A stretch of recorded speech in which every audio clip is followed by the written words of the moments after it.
I am thrilled to have my guest. He is a true fan of the show. And how do I know this? Because I walked into an event when we were both attending the event. I walked in, he looked right at me and he said, I know you. I've been following your show for years and this is incredible. I never had that happen before. Oh, So let me wow. tell you who's here. Let me tell you who's here, a little bit about him. He is a national recognized expert in employee stock ownership plans. What is that? Don't worry, we're going to unpack that. And he's also an expert on business succession planning. So we're going to have a lot of fun talking about these things. He's a senior vice president at Business Transition Advisors. Wait a minute, that sounds familiar. Business Transition Sherpa. Yes, that's immediately why we are fast friends because we totally get it on the importance of business transition. He has spent over 20 years helping business owners navigate these complex transactions, creating value and ensuring successful outcomes. We are going to talk about all of that and more. Welcome to the show, Dan Zugell. Welcome, Dan. Well, thank you, Laurie. Thanks for having me. And I am a fanboy. So, yes, thanks for having me. Thrilled and honored to be with you today. You know, I'm going to embarrass you a little bit. We met for lunch. Oh, We had a no. great time. Hungarian food, which was You did? delightful, by the way. And you said, I'm a little nervous about coming on the show. And I said, this is so huge. I'm nervous too. I'm nervous to talk to you because you're an expert. You're an expert in this topic that I know just a little bit about. And I think that our audience is going to benefit so much from this. So I just want to have some fun today with you. Yes, let's do it. Let's dive in. Let's talk about this mythical creature called an ESOP. What is it, and why is it the best kept secret out there? Well, nobody's listening, right? No one's listening. Okay, No, good. no. Well, the cat's out of the bag now on your show. An ESOP, it's an employee stock ownership plan, as you said. I'll start briefly what it is. It's a retirement plan. It's literally a retirement plan, just like a 401k. But this retirement plan has one investment, and that's the stock of the sponsoring employer. It was designed by the federal government to provide a buyer of closely held American stock of American business owners. And then ultimately, the stock is given to the employees over time to perpetuate American business and to reward American workers and getting an ownership stake in the company where they work. So it's an absolutely wonderful way of that both parties love. Bernie Sanders, Ronald Reagan, these guys fought over post office names, yet they both loved ESOPs because of what it does for the American economy, provides a way out for a business owner, and rewards the American businesses, American workers. So it's quite amazing. Now, the question is, why doesn't anybody know about it? Well, we're working on it.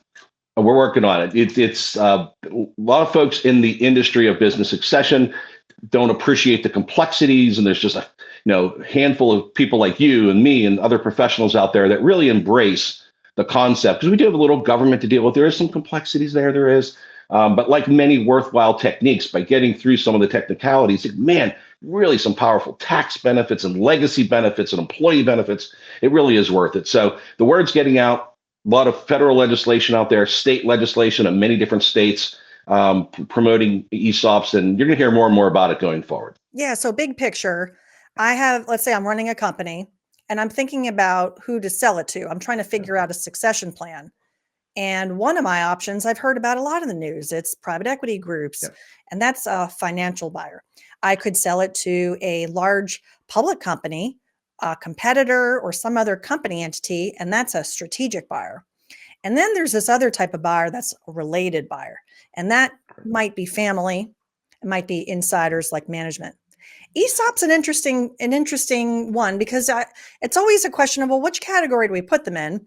I would Yeah. put them in the financial category because essentially, even though we say it's an employee stock ownership plan, the ownership mechanism is really through what you were alluding to, which is this government oversight, right? It's a federal regulated thing.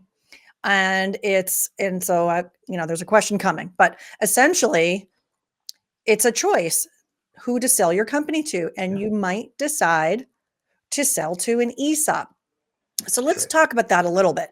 How does a business owner come across this idea of, wait a minute, this might be a fit based on your experience? I know you've worked with so many different clients. What are some of the criteria that they should be thinking about to say, hey, this might line up with my vision for succession? Oh, yes, that's a great question. And on almost every scenario, and I was going through some of my client files, just kind of preparing and thinking about what's the common theme. The common theme of almost every single client I have that did an ESOP is, what happens to my employees if I sell? If I sell to big fund out of China or some other part of the country, what happens to my employees? Do they take my patent and close down my plant? Do they fire my C-suite? What happens if they relocate my manufacturing in my small town to California if I'm in Pittsburgh, or vice versa? What happens to my family name? My grandpa started this thing. My grandmother started this thing. What happens? That's the overwhelming concern, because we've all heard horror stories, and I'm not bashing anybody, but buyers generally like to create efficiencies, which often means laying people off or cutting, moving jobs here or there, doing things like that. Those that are extremely concerned about what happens to their employees, that don't necessarily want that strategic purchase price that you're talking about. When you have certain buyers that come in that say, look, you're the last cog in my wheel for world domination, and I'm willing to pay whatever it takes to have you, because then I'm going to, like Dr. Evil, I'm going to take over the world for $1 million. ESOPs aren't that. ESOPs are also a financial buyer that if you're willing to get fair market value for your company and yet feel very good about taking care of your employees for the long term, and the statistics prove it. We could talk about that a little later, the statistics. Those are people that should consider an ESOP strongly. One of the main benefits of becoming an ESOP is financial. So let's just put that out there. Yep. What is that all about? Yeah, ESOPs pay is a financial buyer as well. It's an arm's length transaction. On the ESOP side of things, there is a person who will represent the benefit, the interest of the employees.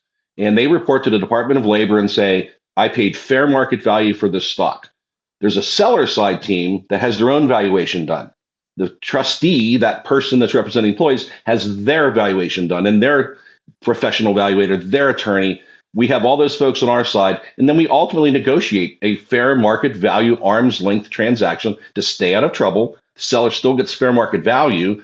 The employees are given the company, although it sounds like the employees are buying it, they're actually being given the company over a period of years for in which the employer gets that benefit of receiving fair market value, and by giving it to the employees, the company gets some very significant tax benefits, which in effect pay for the ESOP and the shares themselves. In effect, the company, I know this is a big summary here, but in effect, the company becomes a tax-free entity at a federal level, correct? And state, in most states.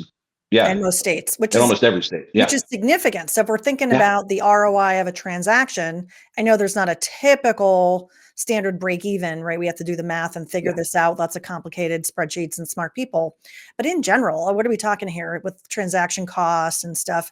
Doing a transaction, selling to anybody, there's transaction costs. So that's not unusual. 2 years, 3 years? At what point do we say this was a worthwhile, just on the financial basis? Well, I guess it depends. There's a couple, since we brought up the tax side, we did want to get into that at some point, so this is a good time to do that. There are two big tax advantages, if you don't mind us going into that now, Laurie. The one tax advantage is potentially if a seller sells to their ESOP, and you have to be structured a certain way, the seller can defer and then eliminate the capital gains tax that's normally due on a sale. I think, as far as I know, so the only way to actually do that, if you have a capital gain in your business, which most business owners I know started the cement company with a wheelbarrow and a bag of Quikrete, they have a big taxable gain when they sell this business. ESOP can make that potentially go away. Under the federal tax code, there's an ESOP section that says you could do that. So just that alone, what's the crossover of and ESOPs have normal transaction fees, just like every other, maybe a little more, a little less in certain scenarios. So what's the crossover of that? So just by not paying capital gains tax, it could wipe that out in 2 months, potentially, depending. The other big tax advantage, it's more long-term. It says, as you touched on, which is how we pay for an ESOP. People say, how do we pay for it? The fact that the company's not paying federal or state income tax on profits anymore, if they're 100% ESOP owned, another tax benefit the government gives because they really love ESOPs, not paying tax on profits. I don't know what your crossover will be, a year, 2 years, half a year? I don't know. And when you can get both of those benefits, it might be days. I don't know. I never calculated that way, but it's a great way of looking at it. But it's not long. We'll put it that way. Yeah, it's not long. And for the employees, they are, as you said, they were kind of gifted. They're gifted some shares of the company, and then they're holding that until they can cash out. Now, the cash out part can vary, right? If it's a retirement or if it's change in control provisions too. In effect, there are. It's generally retirement, death, disability.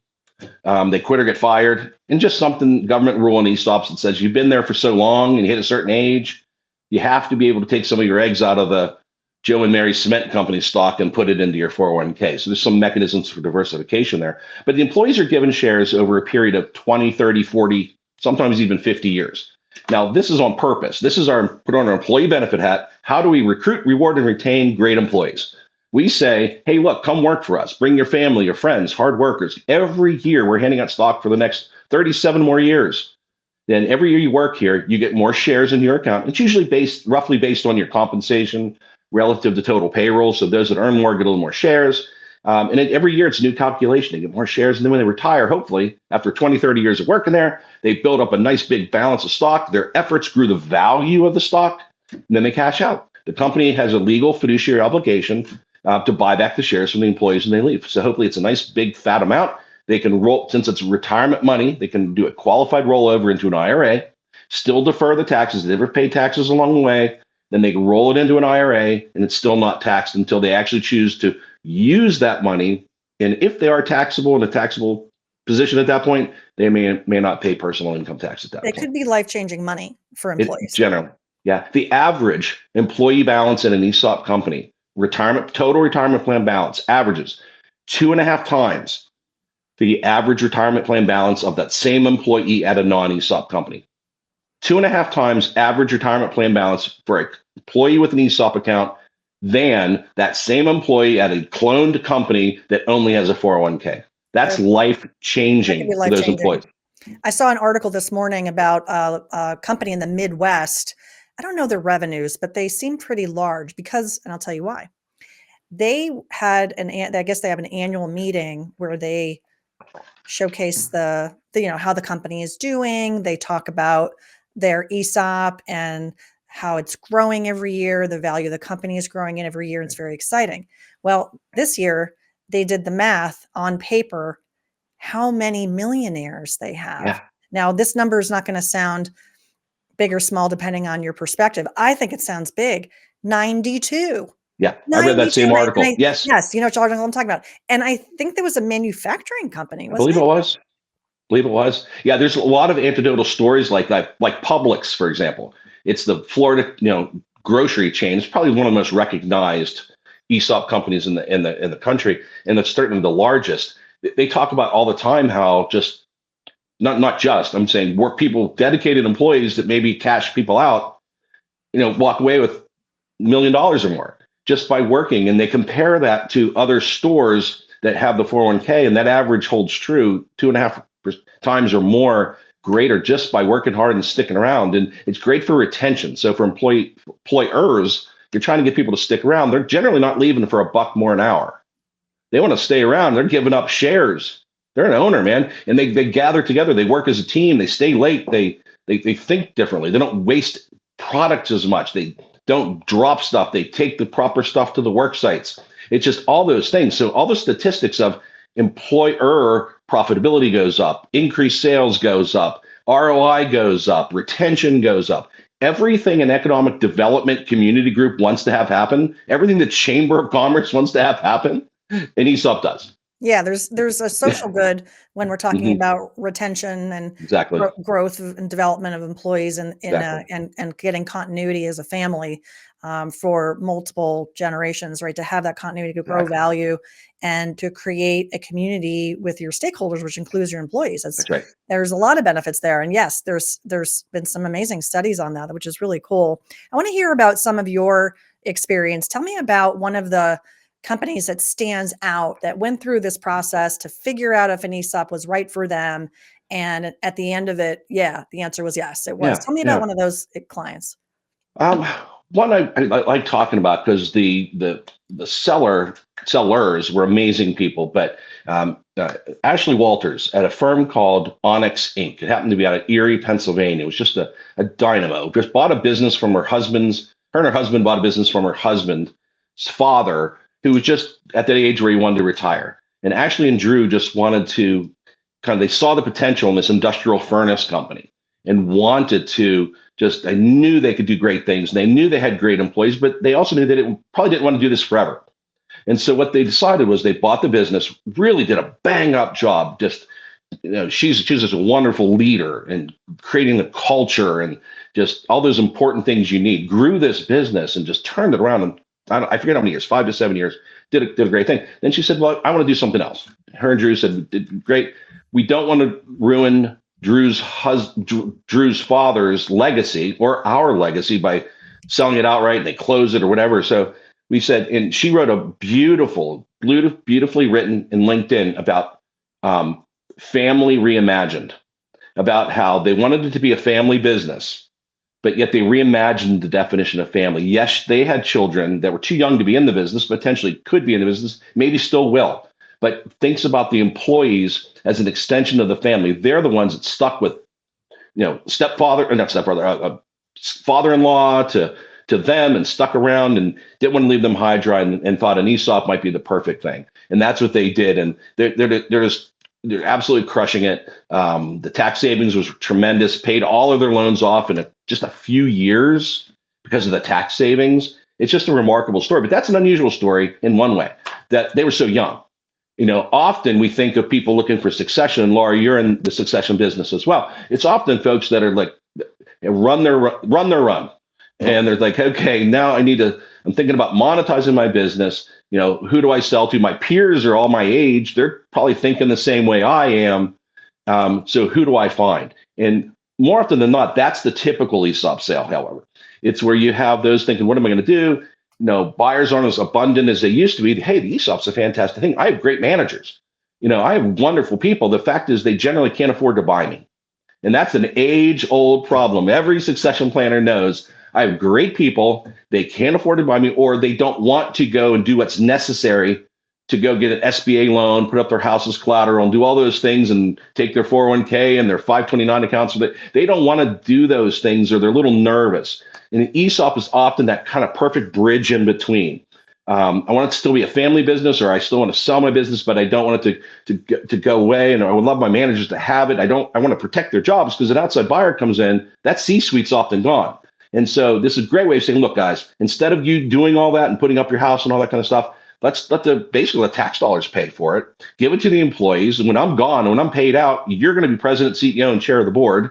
You're making the decisions, higher salary, you get more ESOP shares. We'll do some executive benefit planning. And you get to run the show when I'm paid out. How about that? Is that a better option, or do you want to put up your house? Well, it's a very good option of kind of just, once again, expanding that definition of family and still being a family-owned business, family-run business, maybe not family-owned.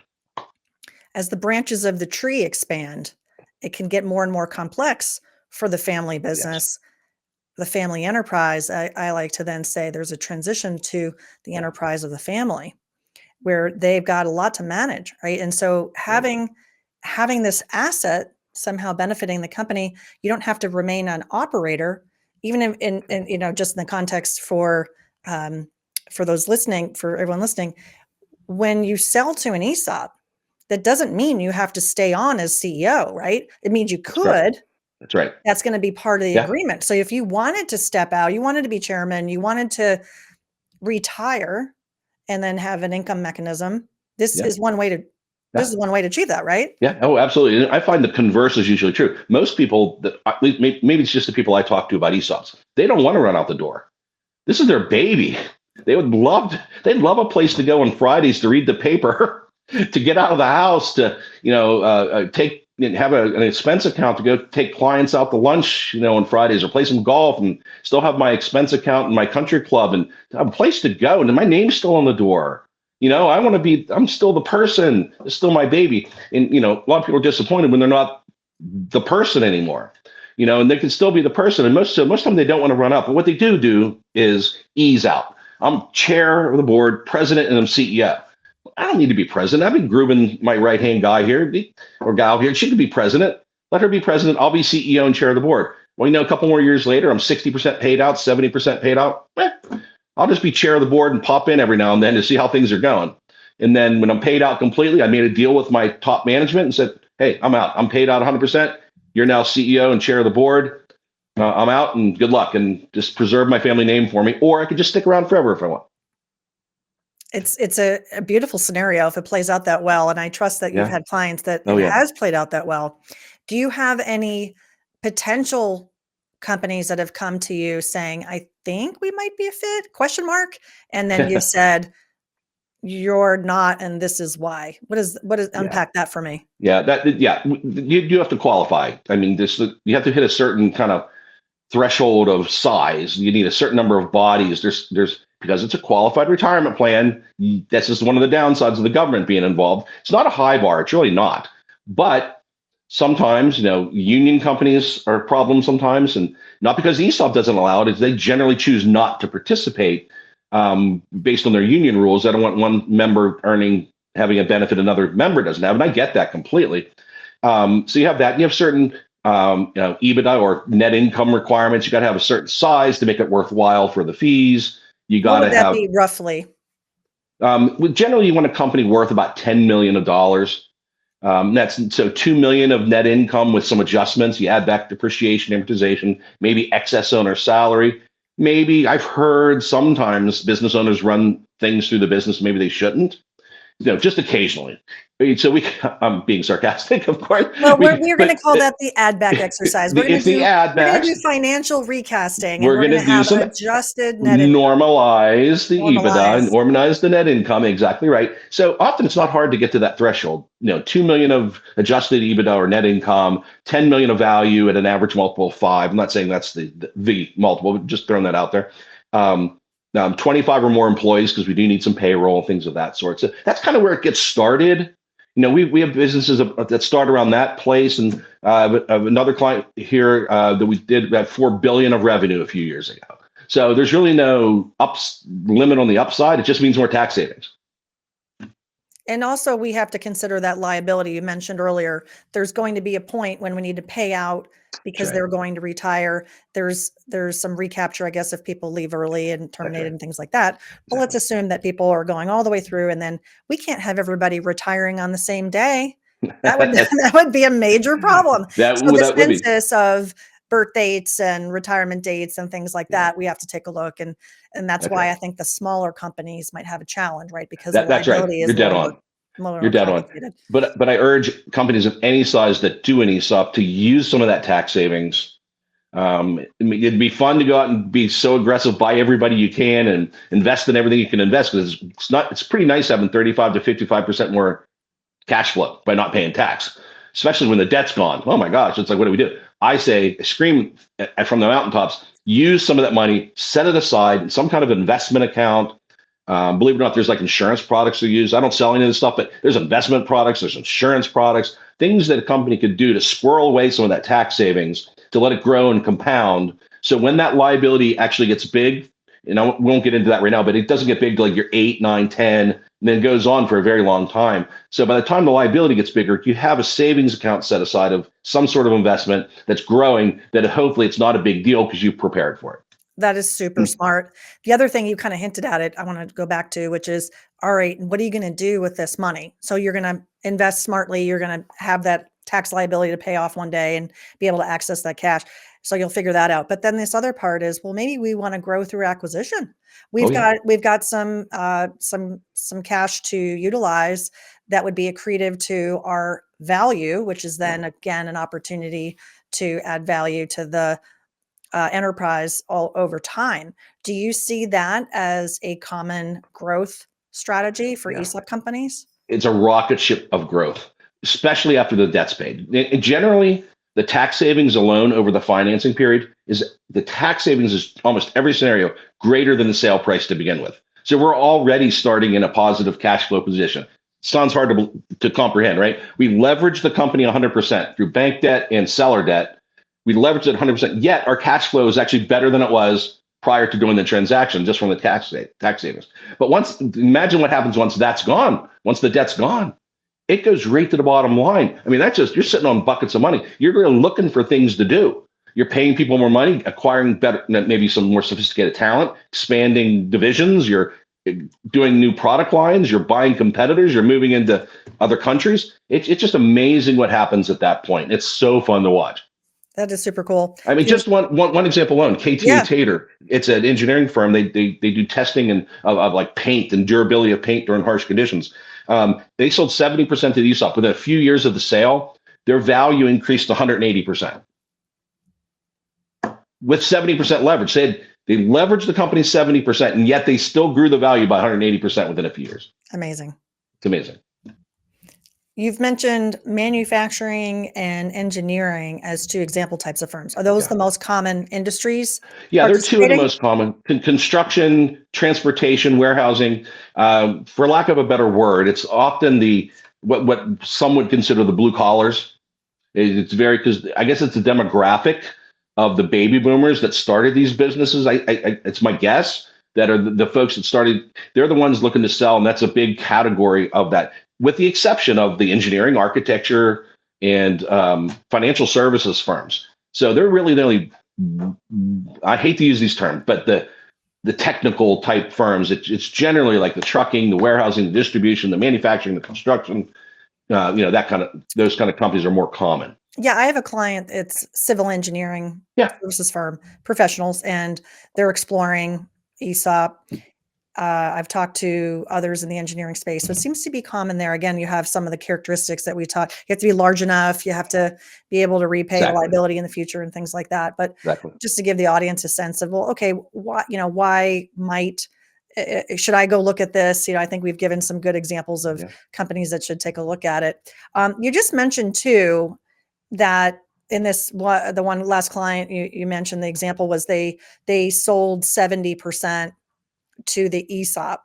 Am I saying that the right way? That's correct. Okay. So, because the question was going to be, do you have to sell 100%? And the answer is no, right? Yeah, the answer is no. Tell me a little bit about that. Why would an owner decide to essentially recapitalize, and when would they want to hold on to a majority stake, and why would be a reason that they might not and have a minority? Oh, that's a really good question. The tides have changed over the last 5 years or so. Typically, probably 75% of all new ESOPs right now are 100% from the get-go. Being 100%, so you're tax-free from the start, and that's what pays off all the debt. However, there are scenarios where being less than 100% makes a lot of sense. You think you're going to have massive growth over the next couple of years. I am kind of ready to sell some, monetize some. I think I'm going to nail a few contracts, but I may not. So maybe I'll take some off the table now and keep a portion, any portion, 20%, 50%, whatever, keep some. So when I nail these big contracts, I can at least have some upside of that part. That's one thing. Or we have a younger owner, older owner. The older owner is out. The younger owner doesn't want to sell their part, but they don't want to have another partner. They want to be, so the older partner sells their shares to the ESOP. And so the ESOP owns 50% and the younger partner owns 50%. You're just not taxed. You're not 100% tax free now. That's the difference. And so the part that's owned by the ESOP doesn't pay tax, which is fantastic. But the portion that's owned by the non-ESOP owner still has to file taxes and pay income tax. So that's kind of, you could see why probably there's scenarios where it makes sense.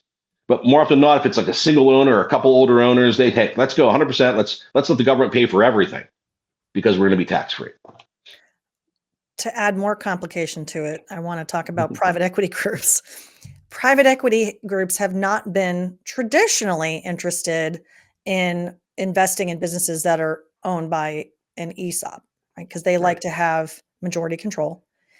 And for other reasons, they might choose to invest elsewhere. I've been reading a little bit about this, and I think it's a very interesting, I don't know if I can call it a trend, but it just seems like there's more doors opening, that rather than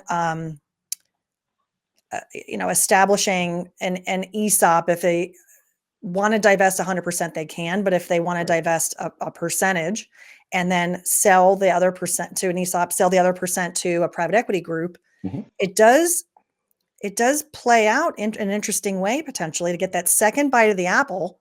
If the private equity group wants to cash out in 5 to 7 years, right? Rising tides lifting all the boats. Tell me a little bit about this universe. Yeah, that is a lot of talk about that in the ESOP community, as you can imagine, because traditionally the traditional ESOP community and private equity didn't quite get along. They didn't talk to each other as cocktail parties a whole lot because we're kind of different ways of doing things, frankly, different ways of the providers getting paid, and there's different interests looking there. Now, right now, there is a lot of talk with the private equity jumping into the ESOP space. There are mixed reviews. I'll just be frank with you. I'm not. What is the intention of ESOPs? The intentions of ESOPs, the way they were designed and the tax benefits that were given, was to provide a long-term employee retirement benefit. Private equity, typically, from the ones if we're reading the same articles, the employees are getting shares for a short period of time, and then they're generally cashed out. And it's not a long-term retirement benefit for them. And another concept of the ESOP is retaining the jobs for the long haul by flipping it in 5 years and cashing the employees out. Does that protect jobs like a long-term ESOP does? And is it providing that long-term retirement benefit that ESOPs were designed to do? So I think I'm being pretty objective, but maybe not. But you can see where there'd be some talk in the industry. And how will the government view that? The government designed it as a long term. Is it going to help or hurt the ESOP industry? It's nice having the exposure in the press. I guess all press is good press, as they say. The jury's out. And there's a lot of conversation within the ESOP community about that. As I was listening to you, I was thinking about another type of financial buyer, which might be a better fit in this equation, and that's ultra high net worth family offices. Right. And I'm kind of making that up on the fly. Are you hearing about that trend? Are family offices that tend to have more patient capital because they are more invested for the long term? They tend to acquire, if they're acquiring assets, they're doing so with the long game in mind, unlike private equity. It's kind of like oil and water when we're talking about ESOPs and private equity, which is why I was so fascinated about it. Yeah. But as we think about a family office, are you seeing that emerge as opportunities in the market? There's been a lot more talk. I'm not saying it's prevalent yet, but it is a much nicer fit. Much nicer. It's the long play. That's what it's all about. And quite frankly, not even just because it's a long play.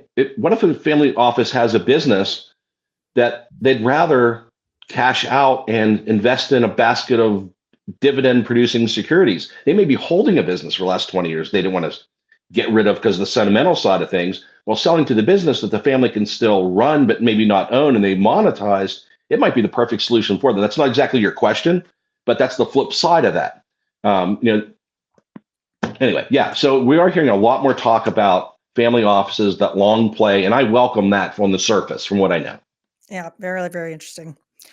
Dan, how did you get into this world of business transitions and ESOPs? Oh my gosh. Well, at the risk of boring everybody, but I do have a kind of fun little story here in this. I started about 25 years ago. I was working for an insurance company, and we had a financial advisor out of California that was an insurance agent with our insurance agency. And he said, hey, there's a thing called ESO something, whatever. And I heard if my client sells to an ESOP, I can help them invest the money, and maybe I can help them with that liability that's on the back end. I can sell them some insurance or investments or whatnot. And we said, sure, Mr. Brady. Tom Brady's dad was that agent. Tom Brady's dad? Yes, Tom Sr. So yes, they moved me from Pittsburgh to our home office in St. Louis, and myself and another gentleman and Tom Brady formed an ESOP program 25 years ago that I've been doing it ever since. So yeah, it's pretty neat. And that's when Tom was at Michigan and got assigned football when he first started for New England, and said, hey, Tommy might be starting, go beat the Packers.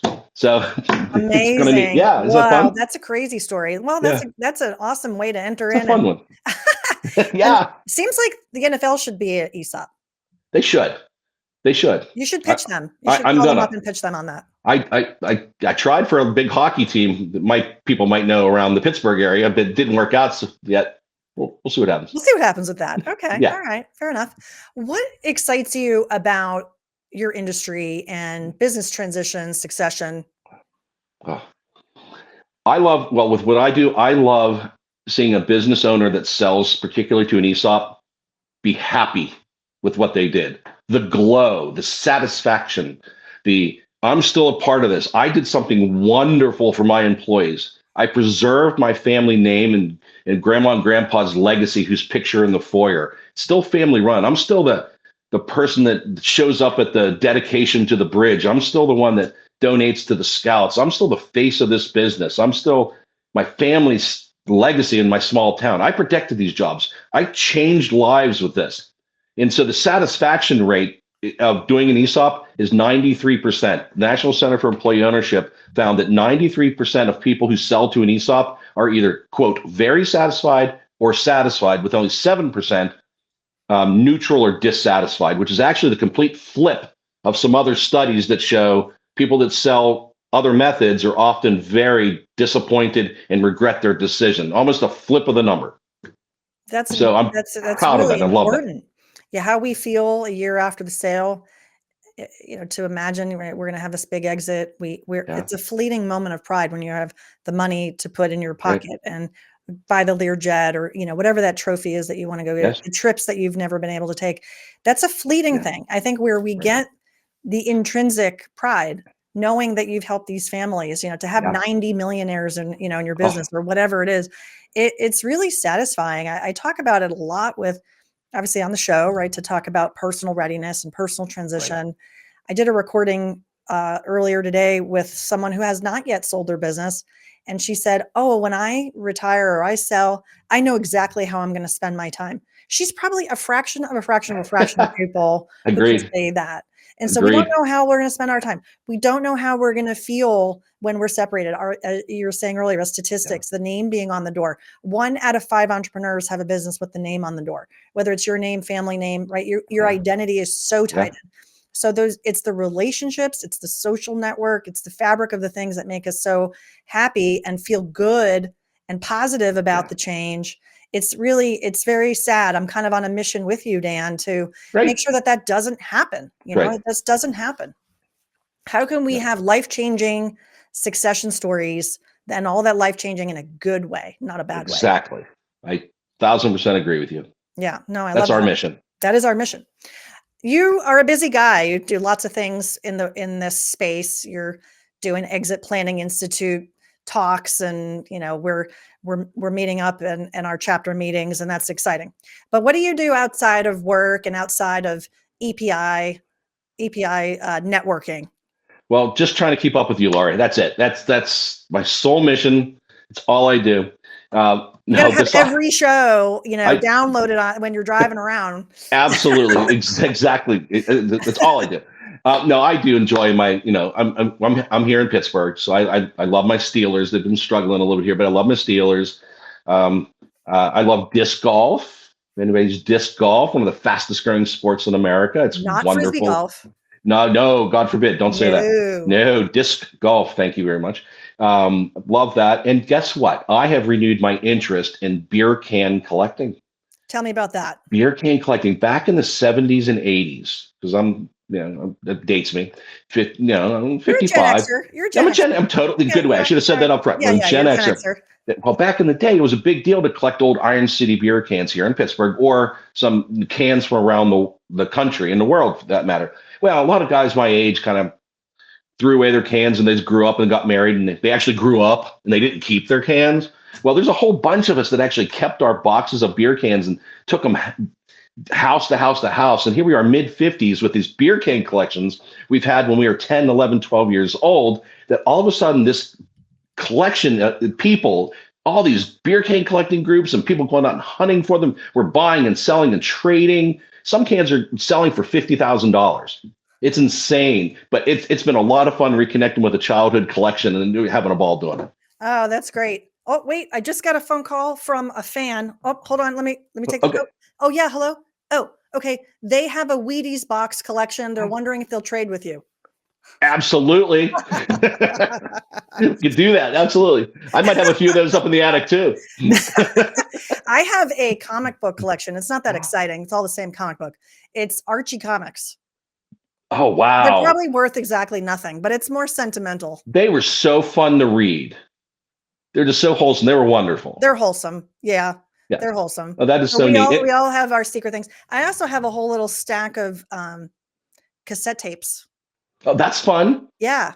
And every Yeah. day I'm like, oh, I should play that stuff. It's like We'll have to compare cassette tapes because the I got a 80s whole cassette tapes, I right? got more cassettes down there than you believe. So yeah, so between cassettes and beer cans and disc golf and my church and my family, there's not much time left for anything. But Oh, no, I you're love life, busy. and it's absolutely wonderful, A and very full God's life. good. That is amazing. Dan, we've talked about a lot. We have. Let's recap. Okay. In your own words, what are 3 takeaways that you want to have our listeners make an intention around?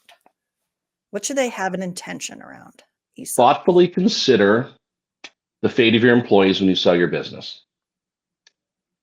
Thoughtfully consider the net amount you need to retire. And this is any planning. The net amount selling your business to meet your personal goals in conjunction with your personal savings. In the ESOP play there is not paying tax on the proceeds. That might shorten that gap and bridge that gap. So maybe an ESOP can help there from the tax side standpoint. So the taxes, the employees, and I just say, look, ESOP should be on the list. I'm not saying it's right for everybody, but knowing what we know after this conversation, the tax benefits, you're getting fair market value, your employees are benefiting, you're happier when it's all said and done. Why the heck? This is back to your original question.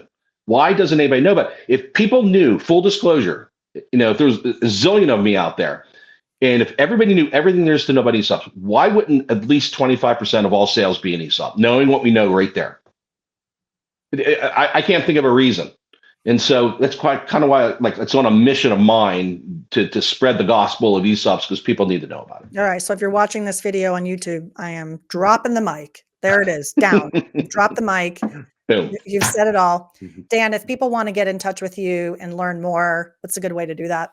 Yeah. My telephone number is 724-766-3998. And that's my everything number. It's my cell, it's my home, that's my work, that's my everything. Feel free to call. If I'm not available, I just won't pick up and I'll call you back. The second one is my email is D as in Dan, Z as in zebra, UGELL at BTA as in Business Transition Advisors, but just BTA.us.com.